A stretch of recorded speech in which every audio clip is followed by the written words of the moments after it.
सुप्रभात बच्चों, यह वीडियो स्टैंडर्ड 10 के लिए है। मैं आप लोगों को हिंदी पढ़ाऊंगी। साहित्य सागर पुस्तक से दो कलाकार मन्नू भंडारी जी द्वारा रचित मैं पढ़ा रही थी।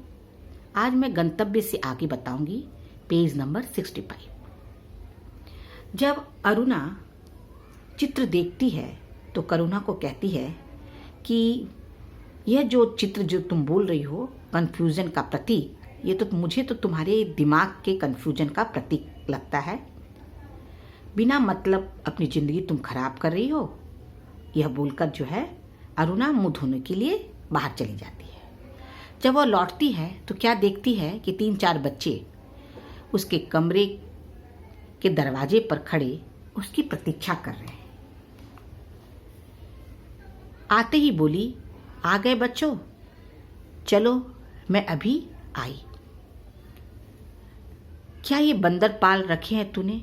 फिर जरा हंसकर चित्रा बोली, एक दिन तेरी पाठशाला का चित्र बनाना होगा। लोगों को दिखाया करेंगे कि हमारी एक मित्र साहिबा थी जो बस्ती के चौकीदारों, नौकरों और चपरासियों के बच्चों को पढ़ा कर ही अपने को जो है भारी पंडिताइन और समाज सेविका समझती थी। चित्रा का मानना था कि उसकी मित्र जो है, ये जो गरीब लोग हैं, बस्ती के बच्चे हैं, उनको पढ़ाकर वह जो है अपने आप को समाज सेविका और पंडिताइन समझती है। 4 बजते ही कॉलेज से सारी लड़कियां लौट आई, पर अरुणा नहीं लौटी। चित्रा चाय के लिए उसकी प्रतीक्षा कर रही थी। पता नहीं कहाँ कहाँ भटकती रहती है, बस इसके पीछे बैठे रहो। वो बड़बड़ाती है क्योंकि वह अपने मित्र की प्रतीक्षा कर रही है। अरे क्यों बड़बड़ कर रही हो? ले मैं आ गई, चल बना चाय, मिलकर ही पिएंगे। तब चित्रा बताती है उसे कि तेरे मनोज की चिट्ठी आई है। अरुणा लिफाफा फाड़कर पत्र पढ़ने लगती है। जब उसका पत्र समाप्त हो गया तो चाय पीते पीते चित्रा बोली कि आज जो है पिताजी का भी पत्र आया है। लिखा है, जैसे ही यहाँ कोर्स जो है समाप्त हो जाए मैं विदेश जा सकती हूँ। मैं तो जानती थी पिताजी कभी मना नहीं करेंगे। चित्रा को ऐसा विश्वास था कि उसके पिता जो है उसे पढ़ने के लिए विदेश जरूर भेजेंगे। उसकी जो इच्छा है, जो वह करना चाहती है। हाँ भाई, धनी पिता की इकलौती बिटिया ठहरी। तुम तो अपने पिता की एकमात्र संतान हो। भला तुम्हारे पिता तुम्हारी इच्छा कैसे टाल सकते हैं? पर सच कहती हूँ, मुझे तो सारी कला इतनी निरर्थक लगती है, यानी बेकार लगती है, इतनी बेमतलब लगती है कि बता नहीं सकती। किस काम की ऐसी कला जो आदमी को आदमी न रहने दे? अरुणा आवेश में यह बोल देती है। जब वह कहती है कि आदमी को आदमी न रहने दे तो इस पर चित्रा कहती है, तो तू मुझे आदमी नहीं समझती? क्यों? तुझे दुनिया से कोई मतलब नहीं है, दूसरों से कोई मतलब नहीं है, बस 24 घंटे अपने रंग और तुलिकाओं में डूबी रहती है। यानी तुलिकाओं का अर्थ होता है कुची, ब्रश। दुनिया में कितनी बड़ी घटना घट जाए, पर यदि उसमें तेरे चित्र के लिए कोई आइडिया नहीं हो तो तेरे लिए वह घटना जो है कोई महत्व नहीं रखती है। हर घड़ी, हर जगह और हर चीज में तू अपने चित्रों के लिए जो है एक मॉडल खोजा करती है। कागज पर इन निर्जीव चित्रों को बनाने की वजह 2-4 की जिंदगियां क्यों नहीं बना देती? जो तुम जो है बेजान चित्र बनाती हो, उससे अच्छा किसी की जिंदगी संवार दो, वो तुम्हारे लिए अच्छा होगा। तेरे पास सामर्थ्य है, साधन है, तुम्हारी हैसियत है कि तुम किसी की मदद कर सको, किसी की जिंदगी को सुधार सको। तुम लेकिन ऐसा नहीं करती हो। पेज नंबर 66 देखिए। वह कहती है, चित्रा, वह काम तो तेरे लिए छोड़ दिया है। मैं चली जाऊंगी तो जल्दी से सारी दुनिया का कल्याण करने के लिए झंडा लेकर तुम निकल पड़ना। और चित्रा हंस पड़ती है।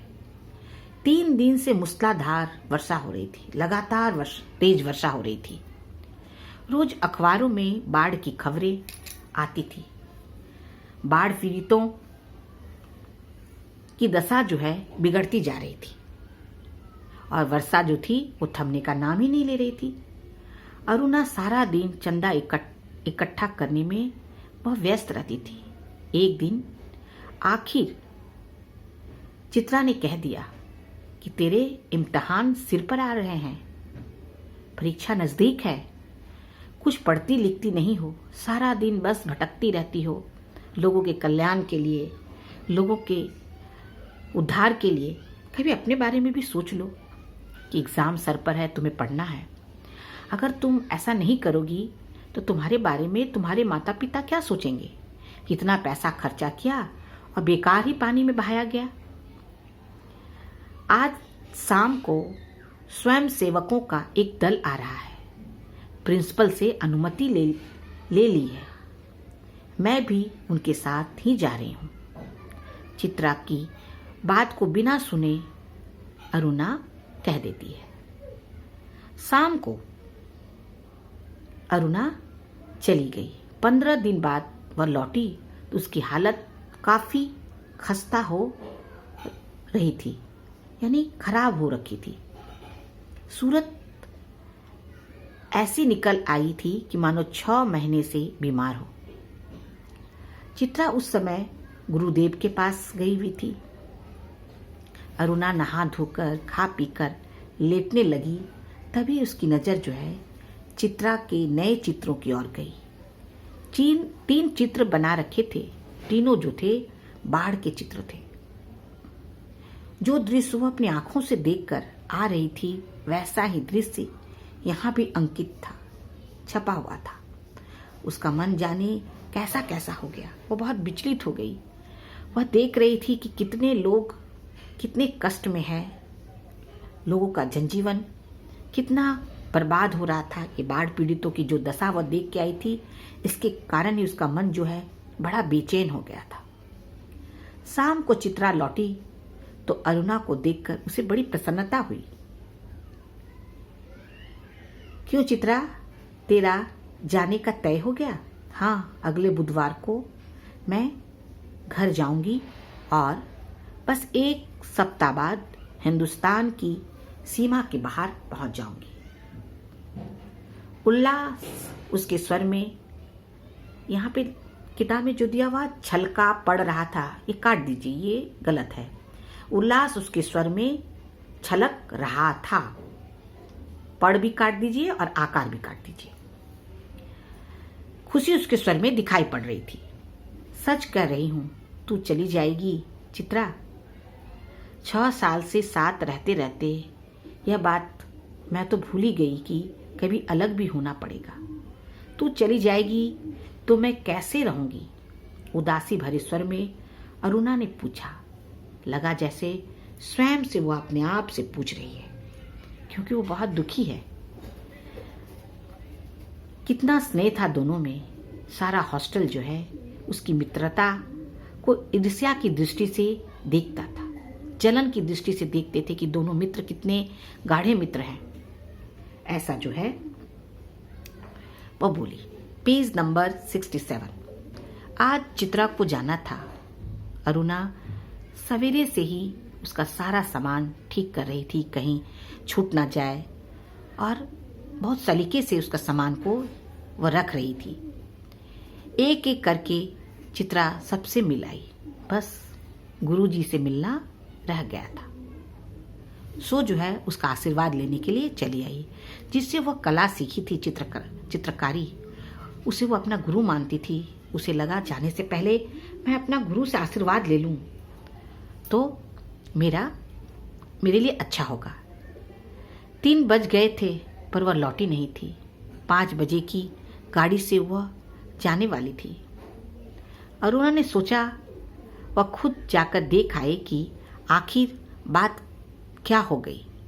तभी बड़बड़ाती सी चित्रा ने प्रवेश किया। बड़ी देर हो गई है। अरे क्या करूं, बस कुछ ऐसा हो गया कि रुकना ही पड़ा। आखिर क्या हो गया ऐसा जो रुकना ही पड़ा? जरा मैं भी तो सुनूं। 2-3 कंठ एक साथ बोले। गर्ग जो स्टोर है ना, उसके सामने पेड़ के नीचे अक्सर एक भिखारिन बैठी रहा करती थी ना। लौटी तो देखा कि वह वहीं मरी पड़ी है और उसके दोनों बच्चे उसके सूखे शरीर से चिपक कर बुरी तरह से रो रहे हैं। जाने क्या था उस सारे दृश्य में, उस नज़ारे में, कि मैं जो है अपने आप को रोक ना सकी और एक रफ सा स्केच बना ही डाली। बस इसी में देर हो गई। तो मैं आप लोगों को पेज नंबर 67 में यहाँ तक पढ़ाई हूँ। अगली वीडियो में मैं आगे बताऊंगी। धन्यवाद चिल्ड्रन। आप लोग पूरे पाठ को पढ़िएगा।